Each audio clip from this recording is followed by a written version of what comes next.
Hello and welcome to Okay. this new Gay Education webinar. Thank you all for coming. And my name is Pedro Pedrosa. I'm the co-CEO of Gay Education with Sally Bugali. And Gay Education is an organization with almost 20 years old and providing education for sustainable development or related to sustainability. We also have projects and programs, and we operate within our 4D dimensions of sustainability, that is the social dimension, the ecological, the worldview, and the economic dimension. And today we are so excited to introduce to you Alan Miles. Thank you very much, Alan, for agreeing to come and to talk a little bit about your campaign that is Nature is a Human Right. And that also turned out to be a very beautiful book with articles and with contributions from scientists, activists, writers. We will talk about that in a minute. So let me just introduce you and we can move forward. Ellen is also a guerrilla gardener. I hope to talk a little bit about that also Mm. in the along this conversation. And you have been working in this campaign for a while, and you are the editor of this book. Can we say it this way? Yeah. Yeah, yeah. So, welcome and thank you very much for joining us. Thank you for Just having before we start, I just like to welcome people to leave some comments on the comments or chat section on YouTube or Facebook, and we will be bringing all of these comments to the screen. You can start by introducing yourself, saying from where you are, and we will be very glad to bring you your comments and even questions. This will not be a very strict conversation, so if some questions appear, I will be very glad to ask the questions to Alan. Thank you very much again. So, my first question that I have for you, you. it's Yes. I know that the idea of the book came from the campaign Nature is a Human Right, but how it emerged, it was an intentional action, or it was something because you were receiving so many contributions and so many experience that you thought it's a good idea to do a book. Yeah, thank you. I think the what I've always kind of felt in the campaign is that there's such a need to represent all of the reasons why daily contact with nature should be preserved as a human right. And there are so many reasons. As you said, there's a kind of scientific and medicinal perspective, there's mental health, there's decolonization and classism and racism, and breaking down these things and fighting for a more equitable future from all of these different perspectives. And as the founder and the director of the campaign, my perspective is very limited, right? I can't speak to all those points. And so I wanted to get all these voices together. And there were people already who were vocally advocates for the campaign. There were people who were kind of ambassadors for it and were collaborating with me in various different ways. And so it was just a really good opportunity to get those perspectives together and to create this piece of almost like an international, intergenerational manifesto for the cause, like a piece of propaganda. And I feel like sometimes it's hard to kind of cut through with just social media messaging or things online or whatever it might be, because we're bombarded with all these facts and stats, but human stories impact us in different ways and are much more compelling, I think, when you're taken on that emotive journey and you're allowed to kind of walk a mile in someone else's shoes, which is what you can get from first person writing. So it was a desire to really communicate the message behind this campaign in a more relatable and more kind of sympathetic way, I suppose. Ah, that's great. And the way that the book organizes itself, it's in three sections: Mhm. welfare, injustice, and change. And they are very natural. When you read the book, they appear to be very natural, like in a way that you will say what is good, why nature it's very good for us, and why we should treasure it and should engage with nature. Then the injustice around it, and then the change, what we need to do to progress on that change. How Yeah. did these three sections came out?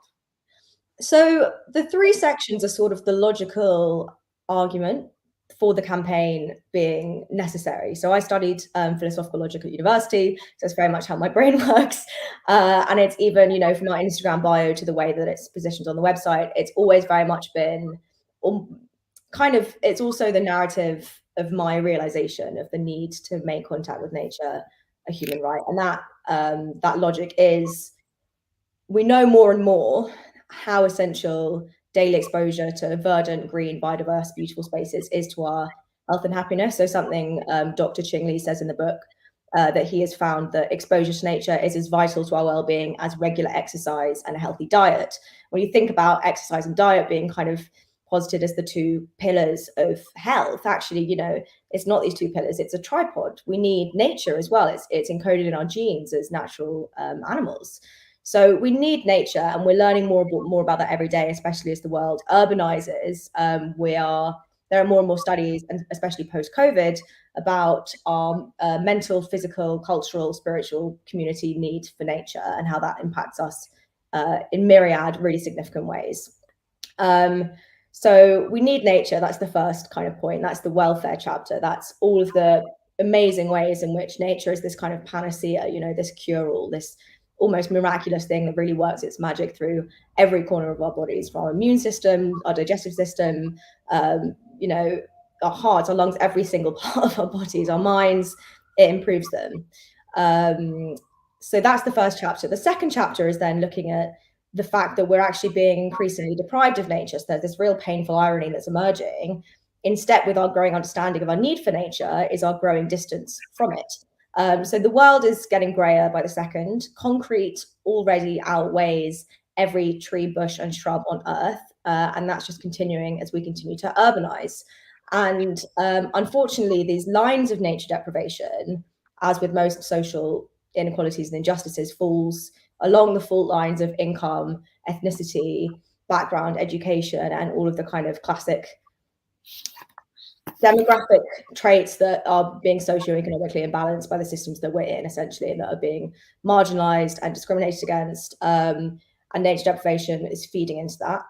So it's really key that we fight for more nature for everyone, but also that we create green spaces in a way that is equitable, and that we're kind of bringing nature to people that need it. And currently that's not the case. In the UK, 1 in 3 people don't have access to nature near their homes. 11 million people are living in the country's most nature-deprived environments. In America, 100 million people don't live within 10 minutes of a green space, and as I say, disproportionately, these are lower-income people and people of color. So it's basically just a huge, grave injustice. And given that our well-being so depends on this, it's really, I don't know, people are dying from nature deprivation, essentially, because it kind of affects the cleanliness of the air around you. It can affect your mental health, all of these kinds of things. So it's a huge injustice. So the first step is we need nature. The second step is we don't have it, or millions of people are being deprived of it systemically. And then the third step is really, okay, well, what can we do about this? And the third step is the change chapter of the book. And that is the step that says there is something we can do about this. There's lots of things. From the ground up, we could be greening, and that's where the guerrilla gardening comes in, which we'll talk about in a bit. But from the top down, we need to protect daily exposure to green spaces as a right for all and not a privilege.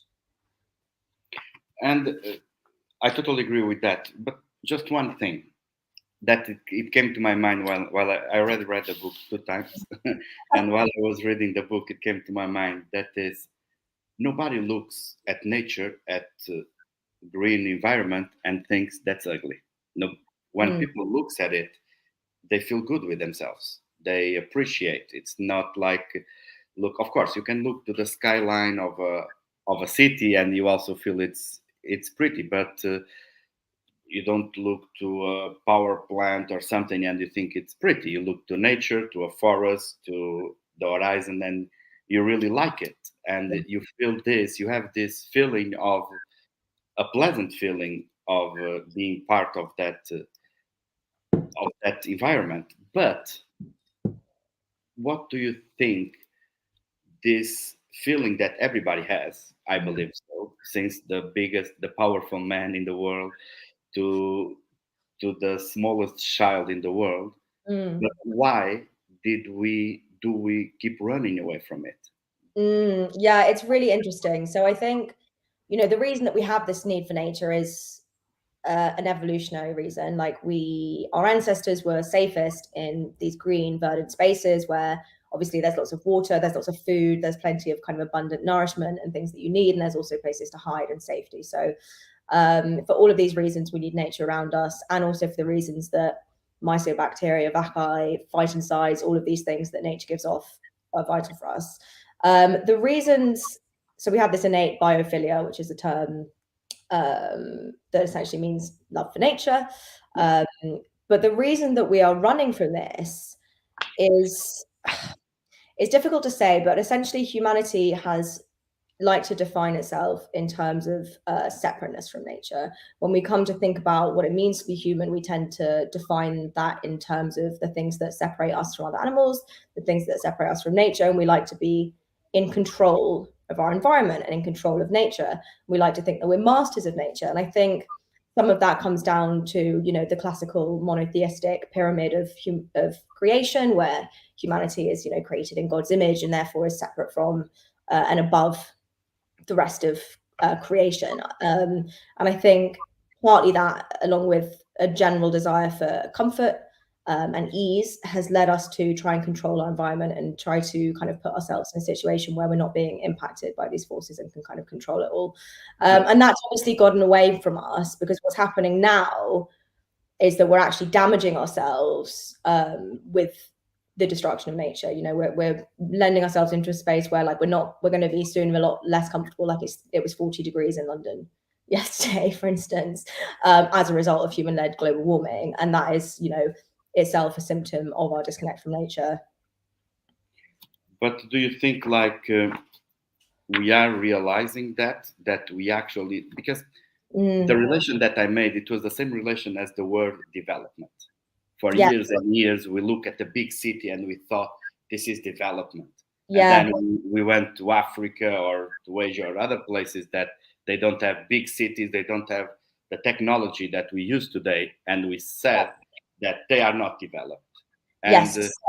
I completely agree. This is something that comes up in the introduction to the book, and this is the idea that progress, our definition of progress, our definition of civilization, is very much couched in this idea of, or framed around this idea of mastering nature, conquering nature. Progress for centuries, millennia even, has been the extent to which we can control our environment, the extent to which we can become masters of nature. And so civilizations indigenous communities, for instance, that live very much in harmony with nature and reciprocity in a land-based way, in a regenerative way, have been looked down on by these kind of industrial Western societies as uncivilized, or even as barbaric, despite the fact that they're actually being less barbaric to the world than we are. And that's because we frame civilization in terms of moving away from nature, and that is a mental switch, because actually progress being the control of nature is now causing us to kind of devolve, because civilization will only get so far without nature connection. We need it for our minds, we need it for cognitive sharpness, for memory, for focus, for compassion. Even we need it to think clearly, we need it to relieve our stress, keep our immune systems healthy, all of these things. We need nature around us. And so actually the progress that we can make as a global society is capped if we do not recommune with nature and understand that we're dependents on nature and not masters of it. That's really interesting. And this brings me to another thought that I had. It is like one of the oldest human rights documents. We have this generations of human rights, and one of the first, if not the first, is the Magna Carta. And the Magna Carta, 2 years later, they created something that they call it the Forest Charter, that is to give access to everybody, or in the language that they say, it's to every free man, to give access to nature. Yeah. Access, but of course they were thinking more of resources of that nature can give. But in any way, it was access to the property of the king, or access to places that they were not accessible for everybody. And this became a human right right there in the beginning. This was a fundamental right in the beginning. But then it looks like we with the exclusiveness of the property rights, and as not many land, the land that we have stopped being public owned and start being more privatized and more privatized, what happened is that this human right was forgotten. Yeah, so I mean, as with all of these sort of social injustices and environmental injustices, it is just a story of greed and power, essentially. So we had, as you say, these commons that existed, which were common land. This idea of common ground, these spaces where the community had a right to access the land, but also a responsibility, a mutual responsibility, a common responsibility to look after it. And so they practiced rotational crop farming, and they did all of these very sustainable things and looked after it for the next generation and didn't, take too much from the land.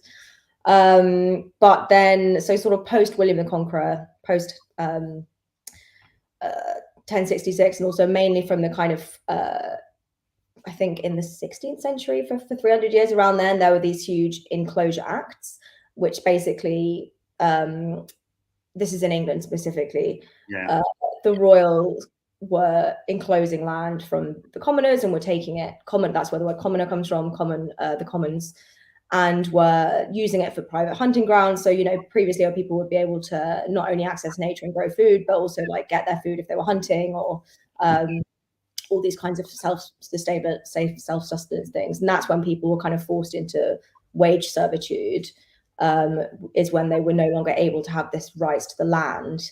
They couldn't grow their own sustenance, they couldn't catch their own sustenance, and so they had to work for someone else to earn it, to buy it back from these kind of monocrop farmers and all of these things. The history of land rights is very much bound up with all kinds of other rights, and food sovereignty, which is very much connected to access to green space, not only access to these spaces to be passively exposed to them, but kind of active participation in these spaces, is something that I'm also keen to champion.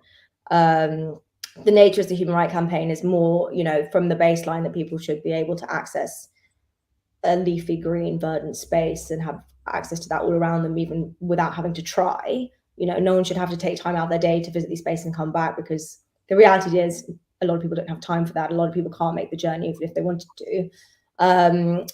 But this idea of, land rights for me goes beyond access, which is why I try and avoid the term access, because it makes it seem like, people are kind of letting you into something. Also, accessible is subjective, what's accessible for one person isn't for another, and so on. So I like to say sort of like daily exposure to, daily contact with these spaces, but realistically we should be striving for something a lot more integrated and a lot more active in terms of the way we're participating in these environments. And so recommoning is a huge movement, as is the right to roam, which is essentially saying that all of this land that was taken away from the regular people of the land by the aristocrats, who now have hundreds of thousands of acres, so 50% of England is owned by 1% of the population, and that's mainly aristocrats and so on who stole this land violently. We should be able to access that land, and that land should be given back to the people.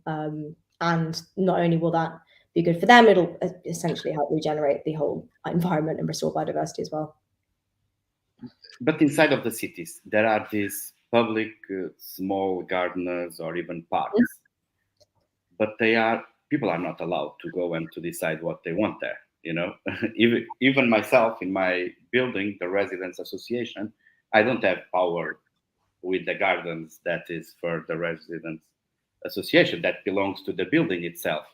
And do you think that is also some kind of tyranny with the land? Yes, I do. I think, so this is where guerrilla gardening comes in. And guerrilla gardening is planting in public spaces, planting in, so gardening your own garden is not guerrilla gardening. The kind of council worker who gardens the park isn't guerrilla gardening. Guerrilla gardening is planting in public places without civil intervention, without civil kind of permission or advocacy, or whatever it might be.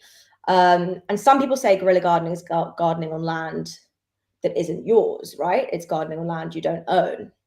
But for me, say you're part of an estate, say you're part of the Tenants and Residents Association, or even, I've lived in Hackney, I've lived in the same postcode my entire life. I kind of give here, I live here, work here, not to mention pay taxes here, all of these things. In what way is the land in an estate not theirs? In what way is the streets that I have belonged to for my entire life, do they not belong to me too?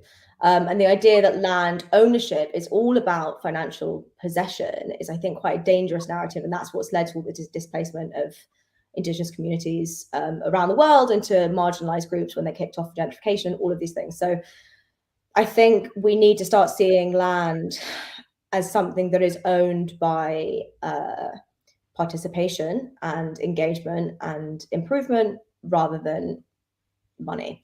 So I would say, if you live and you have in your block a space that you would like to green, do it. This is what I do basically in my streets. I'll plant things, or I'll work with. So there's an estate up the road that I'm working at the minute. They've had this strip outside their building that they've wanted to do something with for ages. I've wanted to help them to do that basically. And the council, we didn't ask the council permission. The council hasn't said anything, but it's indisputable that that's an improvement. We've not vandalized anything. We've not trespassed because it's public land. We've not endangered anyone. It's off the road. So there's really no legal reason that we've done something wrong. And I think, don't think there is an exercise of control, because even the public land, the feeling that I get is that, for example, there is this, it's grass, and it's a place full of grass, and the dogs love to be there. People love to take the dogs there, and it's, well, people behave there, let's say like this. But this grass starts to give in flowers, and there is like 2 times a year that the grass is full of flowers, but is already 30 centimeters long. And what happened is that in that week, the municipality gardeners or whatever rush there, and they cut all the flowers, and they cut everything. yeah, And I think it's just, I don't see any public utility on doing that. I already complained because I think it's better to have the flowers. It's better for the bees. It's better for other insects. It's even better for the dogs that people take there. But this controlling, it's like they don't even think. They have this routine that they need to go around the city like yeah, 2 or 3 times a year to cut this, and they don't even think of what they are doing. Like they were putting every trees were naked like 1 week before the heat wave that now UK is having. Here in Portugal, we had that 2 weeks ago, and 1 week before, all the trees went naked. All yeah, the small green stuff went naked, and then when it was really hot, I was looking at it and I saw, oh, that was a bad idea. They should have kept this at least for the heat wave, but there is no thinking. Yeah, so I think there is a slowly growing awareness of this, but even my council, Hackney Council, which is vocally, pro greening, will do things against that just by a lack of communication or a desire for easy, low maintenance, lack of liability and all of that. I think this is why we need top-down legislation that says we must protect access to nature as a fundamental human right. I think there's something in our minds which we're used to nature being an inconvenience, or sometimes being messy, or being difficult to maintain. But actually, the returns that you get from having green spaces, for council's perspective, are so much higher than what you invest in it, essentially. So it does cost them time and money to create and to maintain these spaces. They're not doing it because they hate them. They're doing it out of a calculation of finance, essentially, because they know the benefits. But it's just a short-sightedness, unfortunately. And so and there's also a mid-ground. There's an essay in the book about placemaking, which is this idea of councils bringing in communities from the offset when they're making the decisions about what a space looks like and how it's designed. And that's not just about green space, that's about all shared public spaces, designing them in ways for public good rather than as cost-cutting exercises or prioritizing commerce or prioritizing cars, as so often happens. It's about prioritizing community needs and acknowledging that councils are unable to meet those needs without truly understanding them, and that truly understanding them means putting communities at the heart of everything. And so I think I would love to see the world move towards a model, and the nature as a human right ethos is very much built around a model of community-centered neighborhood development. This whole kind of, think global, act local thing, and how we need to foster connections and community and building kind of local economies and building connections between people and connections between people and nature as well. You mentioned a study that is actually in Portugal, and it got my attention about it's in the injustice introduction, injustice chapter introduction, yes, and it's about the difference between parks when they are in lower income neighborhoods and when they are in neighborhoods with where middle class, upper middle class, or even higher.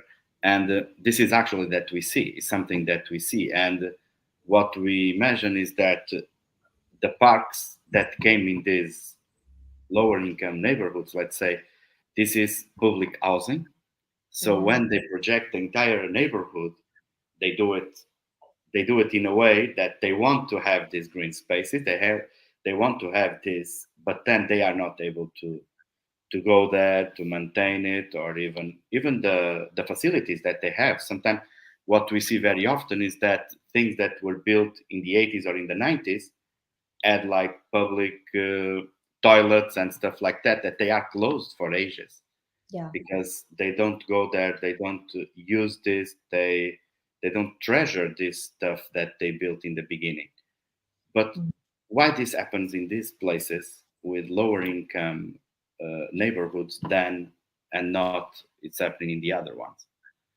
Yeah, there are so many gobsmacking statistics about the disparities in access to nature between lower income and higher income neighborhoods and white neighborhoods versus neighborhoods whose residents are majoritively people of the global majority. You'll have to read the book to find them. But there's also a brilliant essay by a woman called Michelle, which is called The Enclosed Place, and it's about her neighborhood in Liverpool and the lived experience of living in these places where the only green spaces that you have are depleted and kind of derelict, and no ball game signs, very much parched grass, no things to play with, nothing to engage with, no trees to shade under, and all of these things. And I think not only do we need to have proximity of nature and quantity of nature per person, we also need to have quality as well. So it's not just about having nature close by and having lots of it. We can't just have monoculture lawns that have been left to go to death. Basically, we need to have spaces that are biodiverse and also spaces that are welcoming. So again, back to placemaking, like what does that community need? What sports are that community into? Is it football or hockey or basketball or something else? And creating spaces to welcome people into nature to do that. Are they a kind of community that enjoy picnics together as like a large group? Are they a kind of community that would enjoy, were they like a bandstand to play music on, whatever it is? But I think, and also it's interesting talking about the difference between parks in lower and higher income areas, because that's actually where the campaign sparked from. Basically, when I kind of realized how to make this a concrete reality was in the first lockdown of 2020, when basically people in lower income areas who were less likely to have their own gardens to escape to, obviously everyone was like locked at home and people needed outside space for mental health and also for your lungs, for your heart. Loads of COVID comorbidities are linked to nature deprivation. Like not having nature around you fuels diabetes, heart problems, asthma, all of these things. So people needed to go to nature as a pressure relief valve for our minds and for our health. And people who didn't have a garden in those lower income areas would go to parks, and so those parks were busier. And parks in higher income areas, where everyone had their own big garden to go to, were less busy. And so what happened is in London, councils were closing the parks in the lower income areas, which meant that those people had neither a private garden nor a public park to go to, whereas the privileged people whose health was already stronger because of the fact they've got more money and whatever else, they had both a private garden and public parks to go to. And it was just this kind of caricature of green space inequality, which is an underlying issue, but it just became more manifest than ever, especially when you started then to look at deaths from COVID and how those mapped onto environmental inequality as well. And it just was so unjust and so unfair that it just pissed me off to the degree where I said, we have to protect this as a human right. This is a gross injustice that's actually leading to, it's killing people now. And that's even out of COVID, you know, pollution, heart problems, mental health, you know, suicides. There's all of these reasons that people die from a lack of nature. It's funny, and despite of the inequalities, do you think that the the pandemic and the lockdowns that we have brought this into people's life, the need for nature? Yes, Right. 100%. I think people realize, people who had never been like switched on to nature's benefits, and I include myself in that. You know, I'm very open in the book about the fact that I haven't always been like an earth child. I haven't, you know, always had the strongest connection with nature. You know, my gardening practice is relatively recent, all of these things. I'm from London, I'm from Hackney in London. So like understandably I haven't grown up as a gardener, as someone who, you know, we have lots of parks here, you know, we've got Victoria Park and that, but yeah, it's not something I grew up with. And so lockdown, I was among those millions of people who realized the value of green spaces in that. And I, you know, have been someone who has cared about the environment for a long time. But I think this is an intersection of where climate justice sits with social justice. And that's something that kind of spurred me on a bit, because this is something that's affecting not just kind of the abstract planet, because the planet will be fine without us, you know, it's just humans that are getting affected. But yeah, I mean, lots of people, the good thing is that lockdown did make people aware. And, you know, as I said at the start, At the same time, they closed down the parks. Is this thing that it made me think like parks that had nobody, and I saw a lot of them. And during lockdown, they went and they put those police tapes or whatever it's named around the bench, so nobody will sit there during the lockdown. Yeah, the police tape around the bench was just wild. And like, I obviously understand and support measures to not spread the virus for sure. But I think the whole stay at home imperative was easier for people that didn't live in a dangerous or, you know, people's households are very different, basically. And for some people, stay at home was not the safest or the most beneficial thing to be doing, especially, you know, domestic abuse was going on, all of these things. So it's all very interlinked, and it's quite a complex issue, actually. We are already 34 minutes. In the part of the change, what I see now is that for my friends and people in my age, I'm not that old. I appear maybe older than I am, but people in the 20s and 30s, I see a lot of people doing this exodus outside of the cities. So people are looking for places where they can reconnect with nature, but they can also be in a place where life is slower. Not everything is in a rush. Do you think there is a connection that are synonymous? So if we bring nature to the cities, will life become slower in the cities? The pace of cities, well, I think, well, there's lots of things to do with this pace of cities. Essentially, people ask me a lot if I want to move out of London because there's more nature outside there, you know, and they expect that I would want to because of what I'm advocating for. But my point is, the reason for enshrining nature is a human right. As Majora Carter says, no one should have to leave their neighborhood to move to a better one, or to have all the things they, you know, to have their human rights fulfilled, basically. And so I advocate for bringing nature into the heart of cities, because by 2050, you know, 2/3 of humanity are going to live in cities, and so we need to have greenery there. In terms of the pace of life in the cities, I love the pace of life in London. I don't love hustle culture. I don't love capitalism. I don't love all the things that make people feel they have to be productive and earning and monetize every second of their lives. But I think the like clash of cultures, I think the kind of melting pot of art and music and food and theatre and people that you get from cities, and you get from a global city like London in particular, is something we should protect. I think that, you know, there's a reason why ideas come out of, you know, places where there's like diverse cultures together and people meeting and collaborating. I think all of these things are brilliant, and I think the culture of the city can and should be protected while bringing nature in. I don't think that the spirit of the city, that life, that kind of fire that comes from all of these brilliant people, that if anything, having nature around will inspire that more, because people know that, you know, like nature makes us more creative, it clears our minds, it makes us relate to each other better. So it will be an extra level of safeguarding, right? It will be an extra level of safeguarding for the people. Yeah, it'll be just a way to have all that, the beautiful culture and creativity that comes out of cities, without the stress. And I think the pace of life, when people talk about pace of life, I think they're using it as a synonym for a stressful way of life. And I think that's because it's conflated with work, and it's conflated with money, and it's conflated with this kind of constant, you know, buzziness. So I think, and nature, you know, there's thousands of studies showing that nature regulates and, you know, prevents and calms and helps us recover from stress.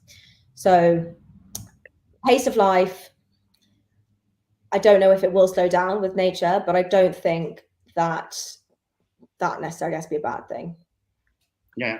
And what about really big cities like São Paulo, for example, and that for food to go into the city sometimes it takes 2 days or even more.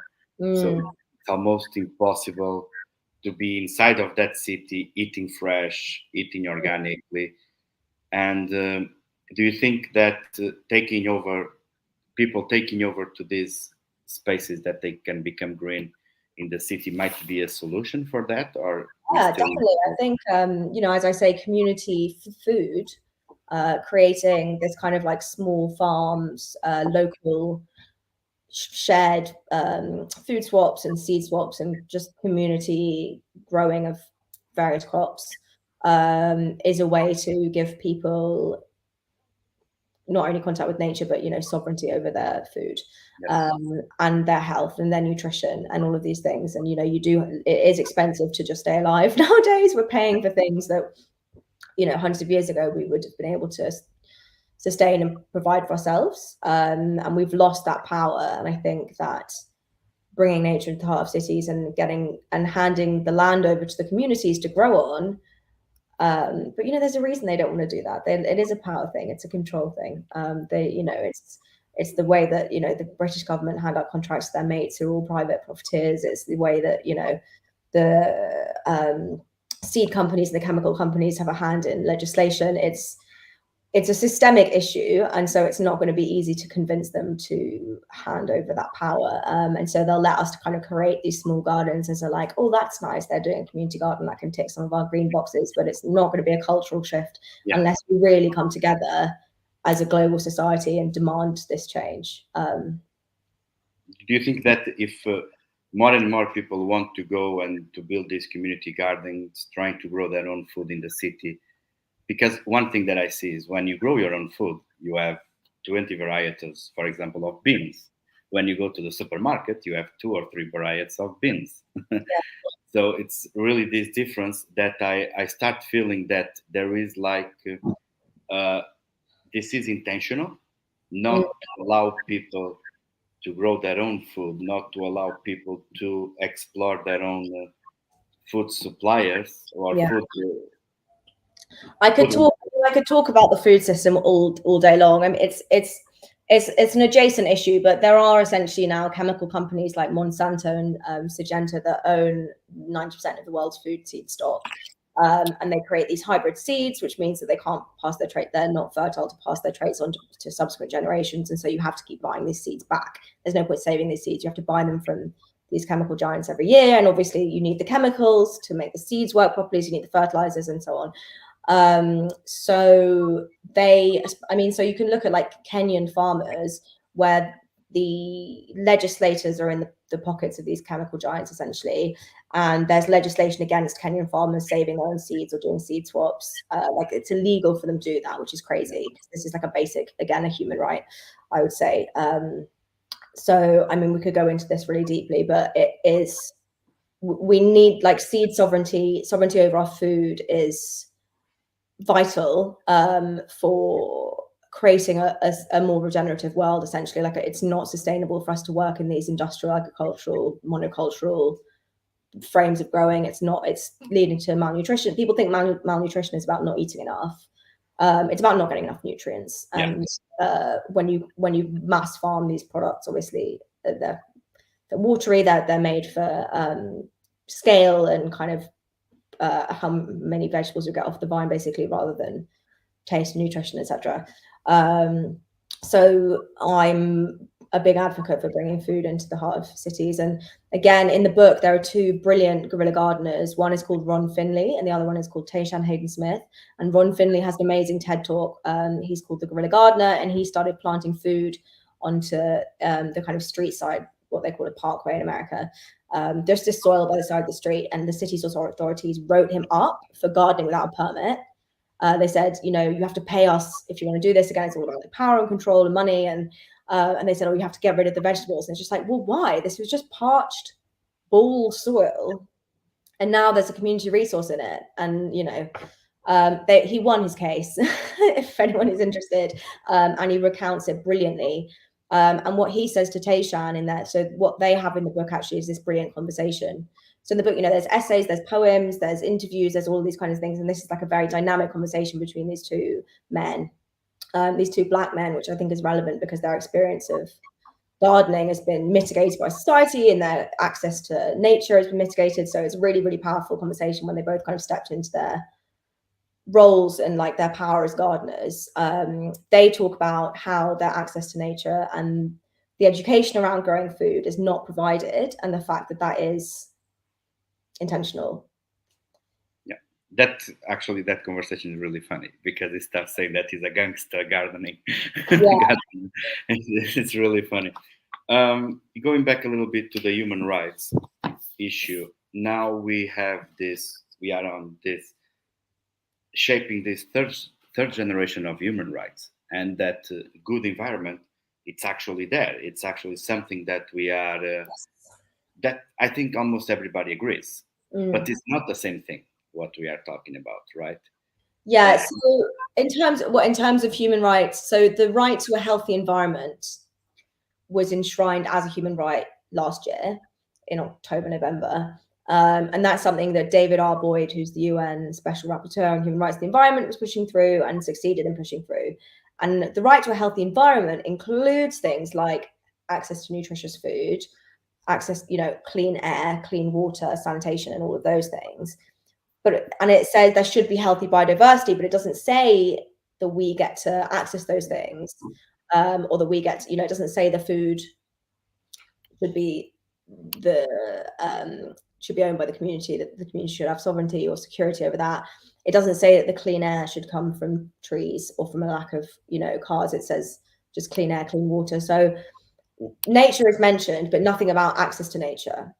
So, we could live in a world where the food, the clean air, the clean water is being produced by machines. And if you look at talk about terraforming and weather hacking and geoengineering and all of these things, that's very much the road that we're going down in terms of climate solutions. So actually what we need to say is like, we need to put nature first. We need to have nature-based solutions. We need to have a right to have nature around us and for nature to be the source of this healthy environment, because it's almost weird to talk about a healthy environment without couching that in the fact that there's nature everywhere and that there's nature that we have an access to. I've spoken to David Boyd a number of times, and he is in support of the idea of access to nature, daily contact with nature, exposure to these green spaces as a human right.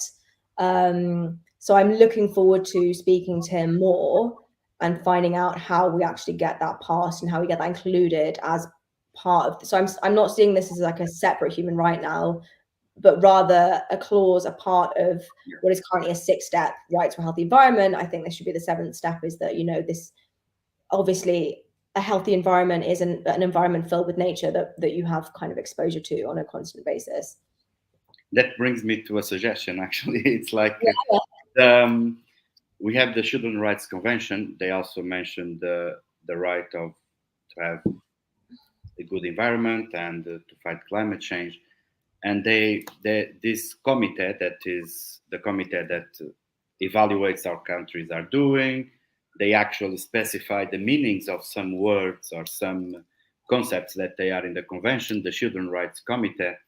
And for example, they said, you see in a lot of parts in the document, you see like the according to children's best interests. But what is the best interest? And now they are drafting a comment for the rights of, I can read it. They are drafting a new comment, it's the 26th, and is the comment number 26 on children's right and the environment, with special focus on climate change. But might be a good opportunity for, because they are doing public consultations, and I think they will be doing that until the beginning of next year.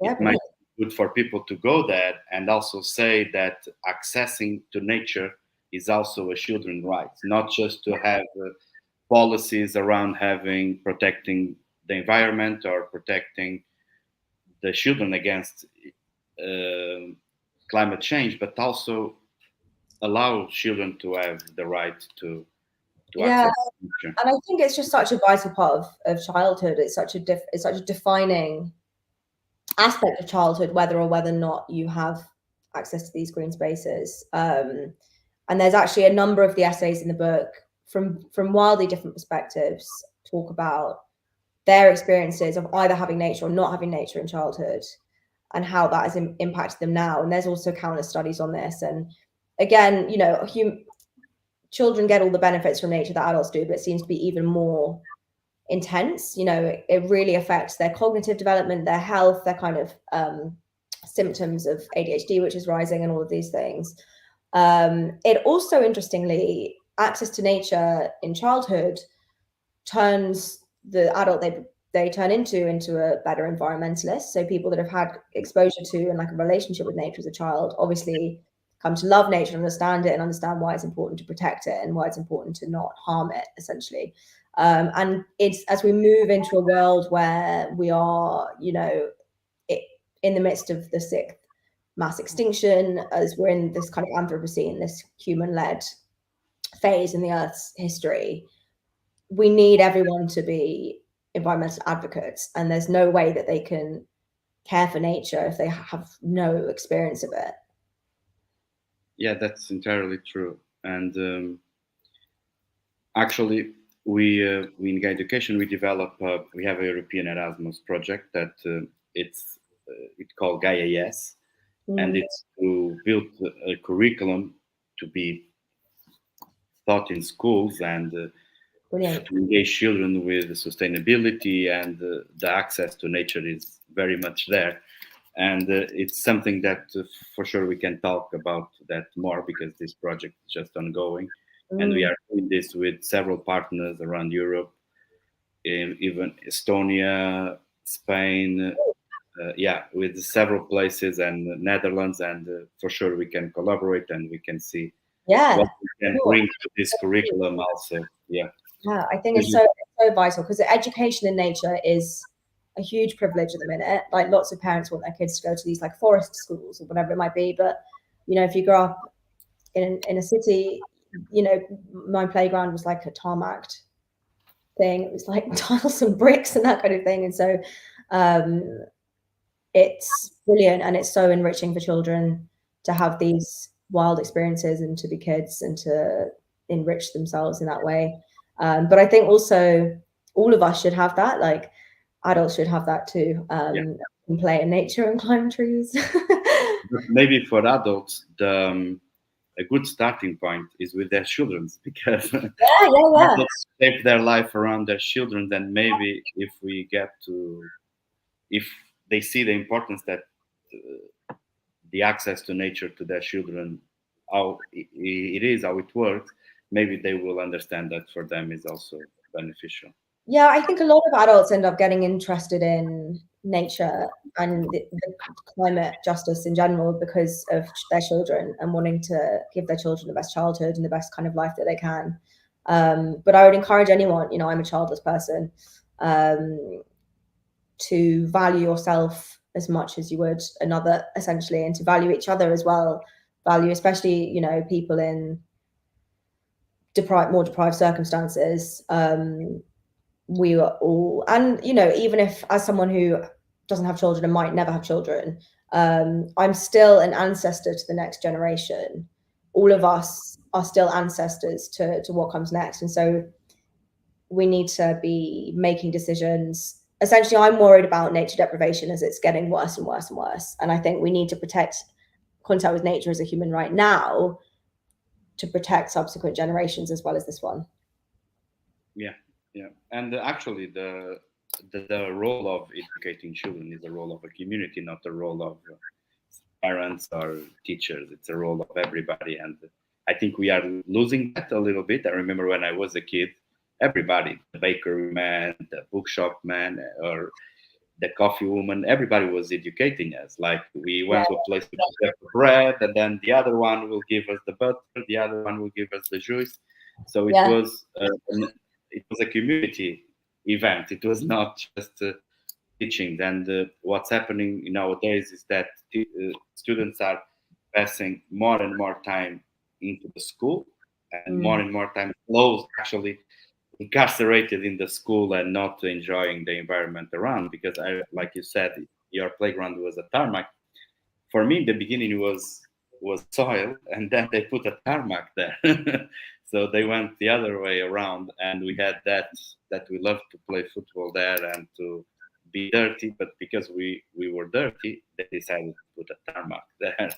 So. Yeah, I think we've become too sanitized and too worried about neatness, and I do think that's a colonial imposition as well. I think it's something that came over. It seems very British, and so I think we've fucked everything, if I can say that, because of this thinking that dirt is bad and neatness is good and all this stuff, because dirt is vital for kids. Like kids need to. It's good for our immune systems, and nature is good for our immune systems. And yeah, we need to remember that and let kids be kids, and let humans be humans, and remember that we are part of nature and we're animals. That's true. And just to finish, that's not to do bad things, though. Yeah, it's also good to do bad things. But just to finish, what can someone do to become a guerrilla or gangster gardener in their What's your advice? People ask me how they can like get involved with guerrilla gardening. There's no guerrilla gardening like club. There's nothing to sign up to. There's no membership network. There's no like official brand or association. It's just the action of planting in public places from the grassroots, like not a council created community green space, but like truly coming from people and doing it in the spaces that we share. It's a kind of tactical urbanism, which is basically this wider movement, green or general kind of urbanism interventions, which are low cost improvements of the shared environment by local people solving hyperlocal agendas and needs, basically. So find your purpose. I would say that's the first point. Do you want to support biodiversity? Do you want to support community mental health? Do you want to bring people together? Whatever your purpose is, maybe it's something very personal to you, maybe you want to create a memorial, it could be anything. Come up with that, and then that will inform where you create these things. And you can plant into bare soil. I would pick a neglected area, so like don't plant in a park, firstly because it's being maintained, and secondly because there's greenery there already, right? Like find a vacant lot, find a street tree bed where the soil is just dirt, because that's no good for the tree. Find these kind of scraps of land around your neighborhood that are just going to waste and could be a community health resource, and an ecological environmental resource as well. And either plant into them if there's dirt there, or build soil up, build a raised bed, put a plant there, plant something in it, find whatever's going to be ticking the boxes of your purpose. So if it's biodiversity, you might want to support pollinators and get pollinator friendly plants. Whatever you plant, make sure that it's not invasive. So in America, this is more of an issue, and there are a few invasive species, but it's not really the kind of thing you would like seek to plant in general, especially in England. It's things like knotweed and like giant hogweed and stuff. But basically, having species coming over from a different biome can disrupt the ecosystem, because some things can just like flourish within the conditions that they didn't evolve in, and will just crowd everything else out. So research what is good for your region, and just plant it and just accept that, like, maybe it, you know, not all the seeds we plant flourish, and not all of the garden will necessarily be a kind of a, you know, a gold medal, but just start somewhere. Everyone's got to start somewhere, and just upskill as you go. And my best advice is to collaborate, and to bring people in. If you're not a great gardener, get a gardener involved. If you're not very handy with DIY, get someone, like, you know, crafty and you know, handy involved. If you're not good at people, get a kind of community organizer involved. Whatever it is, just like build a little community. It can be really small, it can be your street, it can be your block, it can be your postcode, but do it in your area, because that's your space. That's where you put down your roots. Don't do like a kind of ivory tower situation in someone else's neighborhood, because that's not yours to dictate. But like I was saying earlier, the land that we give back to, the land that we live in, play in, work in, we should be recommoning that, and we should be giving that back to the people. That's a great advice and a great activity for the summer. Thank you very much. It was a real pleasure to talk with you and to get to know more about the petition. We will send emails to everybody again with the petition, with the places where you can buy the books. You can also buy locally. I think it's the best advice we can give is to try to buy locally the books, and then buy your books from a local bookstore. Please don't buy them from Amazon. It's a very ironically named company. Like, it's not good for the Amazon, and it's not good for workers. So yeah, local bookshops, or even a library, or the audiobook, you know, whatever works for you. Thank you very much. It was a huge pleasure. Thank you, everyone. Thank you all.